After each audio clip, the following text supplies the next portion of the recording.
का स्वागत है आपका दृश्य न्यूज़ उत्तराखंड में। मैं आपके साथ संदीप गोयवाल। जैसे कि आपको पता है, चुनाव चल रहे हैं और जैसे-जैसे समय बीत रहा है, वैसे-वैसे प्रत्याशी क्या नाम अपनी रफ्तार बढ़ा रहे हैं, क्योंकि टाइम कम है और काम ज़्यादा है। ऐसे में सभी प्रत्याशी प्रचार-प्रसार में तेज़ी कर दी गई है।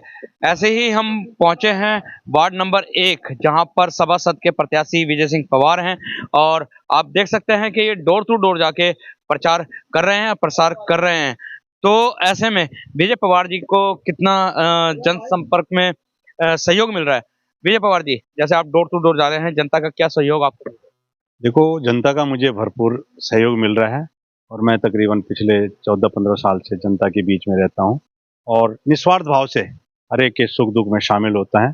उसी भाव को देख कर के लोगों ने इस बार मन बनाया है कि नहीं, आपको हम अपना सभासद नंबर वार्ड वीर चंद्र सिंह गढ़वाली से पक्का बनाएँगे। ये लोगों ने अपना मन बना लिया। वीर चंद्र गढ़वाली की अगर जो बात करें तो महान हस्ती है हमारे उत्तराखंड की, और उसी को ध्यान पे रखते हुए विजय सिंह पवार को जनता चाहती थी अध्यक्ष बनाना, लेकिन आपने प्रमोशन की जगह डिमोशन चुना है और इस वजह से जनता भी थोड़ी सी नाराज है। इस पर क्या कहना चाहेंगे? नहीं, जनता कोई नाराज़ नहीं है। इच्छाएँ अपनी होती है, लेकिन क्या है कि मैं भारतीय जनता पार्टी का एक कर्मठ सेवक हूँ और भारतीय जनता पार्टी ने जो भी पद मेरे लिए सुशोभित किया है, मैं उससे संतुष्ट हूँ।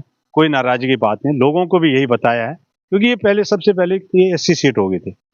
जनरल तो ये लास्ट टाइम पर हुआ, तो लोगों ने मन बनाया था कि जब एससी सीट है, तो हमें आपको अपना सभासद या कोई प्रतिनिधि नगर पंचायत ढंढेरा में भेजना है। तो लोगों से राय मशवरा करके मैंने सभासद का निर्णय लिया और लोग मुझे भरपूर प्यार दे रहे हैं और सहयोग दे रहे हैं और ये आपको आने वाले 23 तारीख को दिखेगा और 25 तारीख को जब रिजल्ट होगा तो लोग मुझे विजय श्री जरूर पहली देंगे। नगर पंचायत ये बनी है, पहली नगर पंचायत में जनरल होनी थी, लेकिन अगर जो जनता की माने, लोगों की माने या फिर अलग नेताओं की माने, तो एससी सीट करवाई गई थी और फिर उससे बदलवा के जनरल करवा दी थी। ऐसे में आप सबसे प्रबल और सबसे मजबूत दावेदार माने जा रहे थे यहाँ पे अध्यक्ष पद। नहीं, वो सही है, लोगों की भावना थी कि आप अध्यक्ष बनो, लेकिन एससी सीट होने के बाद लोगों ने कहा कि आप अपना निर्णय बदलो, आपको हमने अपना प्रतिनिधि नगर पंचायत ढंढेरा में भेजना है। तो एक ही विकल्प था मेरे पास सभासद का और भारतीय जनता पार्टी ने मुझे सभासद के रूप में मुझे टिकट दिया है। मैं पार्टी का भी बहुत-बहुत आभार करता हूँ और पार्टी का निर्णय सर्वोपरि होता है, उसी पर हम अपने वार्ड नंबर 1 को सुशोभित करेंगे और ऊँचाइयों पर ले जाएँगे। अच्छा, वार्ड नंबर 1 की बात करें तो बहुत सारे प्रत्याशी हैं, वीना कंडारी हैं, उधर बबली चौहान हैं, उधर उत्तम सिंह बिष्ट हैं। बहुत सारे ऐसे जो यहाँ पे मजबूत आदमी हैं, वो लड़ रहे हैं। ऐसे में मुकाबला किस तरीके से रहेगा पवार? देखो, लोगों का जो प्यार और सहयोग मिल रहा है, देखो, चुनाव लड़ना सबका अधिकार है, सबकी इच्छाएँ हैं। वो अभी पहली बार आ रहे हैं। अभी उन्होंने जनता के बीच में कोई उनको जानता भी बहुत कम है। मैं ये नहीं कहता हूँ कि नहीं लड़ना चाहिए, लेकिन हम ये कहते हैं चुनाव लड़ना अधिकार है। लेकिन पहले जनता के बीच में रहना चाहिए, 2, 4, 5 साल आप जनता के बीच में अपनी पहचान बनाओ और उसके बाद अपना चुनाव लड़ाओ। चुनाव लड़ना कोई बुरी बात नहीं है, चुनाव लड़ना सबका अधिकार है और जनता का जो भरपूर प्यार, मैं 14 सालों से जो जनता के बीच में रहा हूँ, मैं हर सुख-दुख में शामिल होता हूँ। ये कहने की मुझे बात है, आप भी मेरे से ज़्यादा जानते हो, आप समय-समय पर यहाँ पर आते हो। हर अच्छे और मतलब जो दुखी पल होता है, उसमें हम पक्का शामिल होते हैं। ये आप भी मेरे भली-भाँति जानते हो और जनता मुझे भरपूर प्यार दे रही है। जी।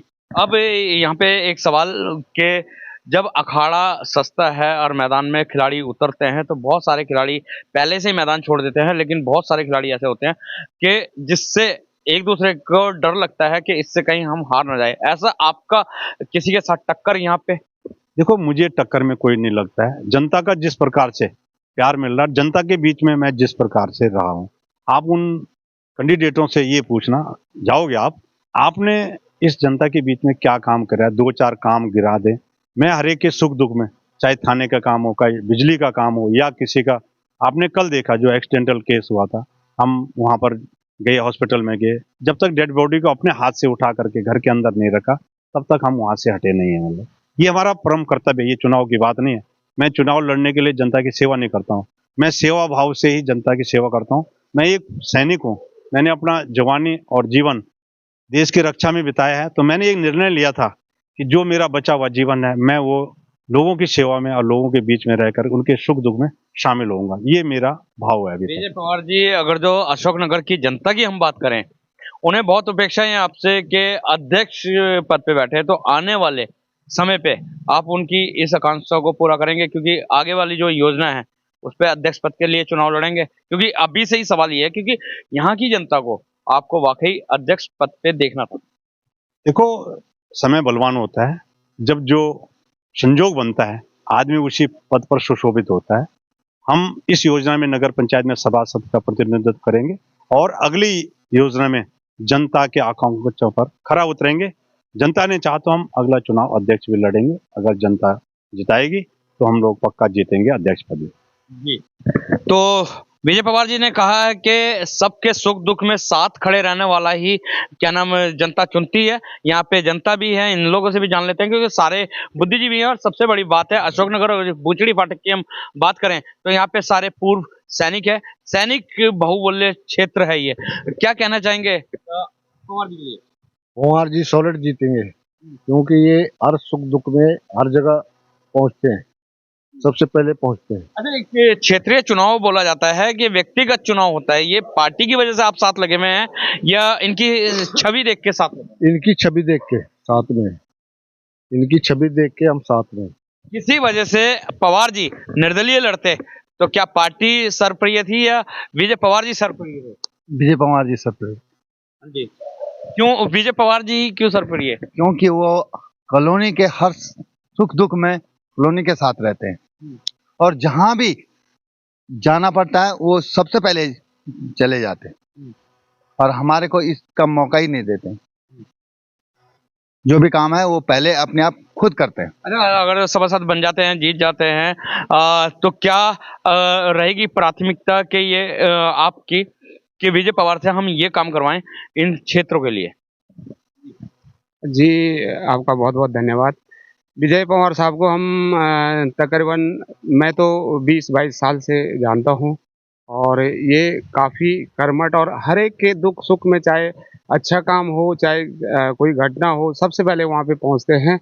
और हमने ये मन बनाया है कि ये जो है हमारे क्षेत्र के सभासद बने और पूरी जनता का इनके साथ बहुमत है और आगे भरोसा भी है। ये ऐसे आदमी हैं कि बिल्कुल खरे उतरने वाले आदमी हैं और हर जगह पे ये साथ देते हैं। काम की बात करें तो काम जैसे की बात करिए। सभासद हैं, बन जाते हैं तो पावर आ जाती है। उस पावर के जरिए इस क्षेत्र की जनता का क्या विकास चाहिए और किस तरीके से विकास सबसे पहले तो उन्होंने परसों मंदिर हॉल में जब वहाँ पे जो है इनके ऑफिस का उद्घाटन हुआ था, तो इन्होंने सबसे पहले यही बताया कि सबसे बड़ी प्रॉब्लम यहाँ पे पानी निकासी की है।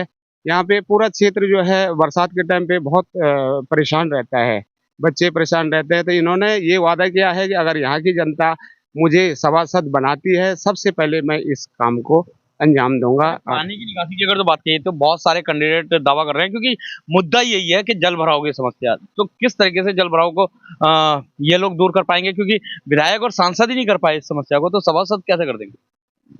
नहीं, ऐसी बात नहीं है कि वो नहीं कर पाएंगे। इनके अंदर है, वो जज्बा है, ये कहीं से भी लड़के ला सकते हैं। परसों मंदिर हॉल में खुद बताया है कि वहां तक दिल्ली तक ये लोग गए थे हमारे क्षेत्र की समस्या लेके। तो ऐसी बात नहीं है कि नहीं कर पाएंगे। कोई भी काम ऐसा नहीं है कि जो आदमी ना करे, ठानने पे हर काम हो जाता है। और हमें भरोसा और पूर्ण विश्वास भी है कि विजय सिंह पंवार जी हमारे सभासद बनेंगे और सभी जनता का सहयोग इनको मिलेगा। धन्यवाद। बहरहाल अगर जो जनप्रतिनिधि, चाहे वो सभासद हो या बड़े तबके का हो, यदि वो करने वाला हो तो वो काम कर सकता है, क्योंकि पता होना चाहिए कि कहाँ से योजनाएं आ रही हैं। दिल्ली तक भी जाके योजना ला सकते हैं, तो ये जरूरी नहीं है कि एक सभासद नहीं कर सकता। जी, क्या कहना चाहेंगे भाई साहब?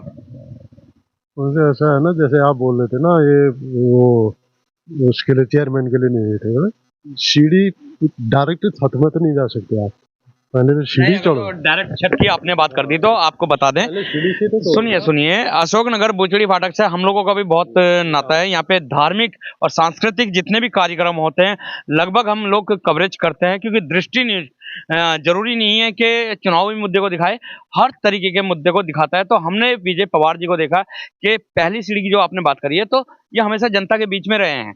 जो काम सभासद नहीं कर सकते वो इन्होंने पहले से ही कर दिया है। तो क्यों नहीं ये डायरेक्ट छत पे अधिकार रखते थे जाने का?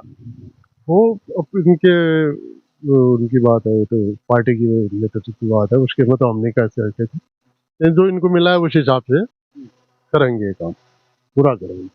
तो काम पूरा करेंगे। तो बने रहे दृष्टि न्यूज में, दिखाते रहेंगे इसी तरीके से चुनाव से जुड़ी खबरें। जब तक के लिए दीजिए इजाजत। जय हिंद, जय भारत, जय उत्तराखंड।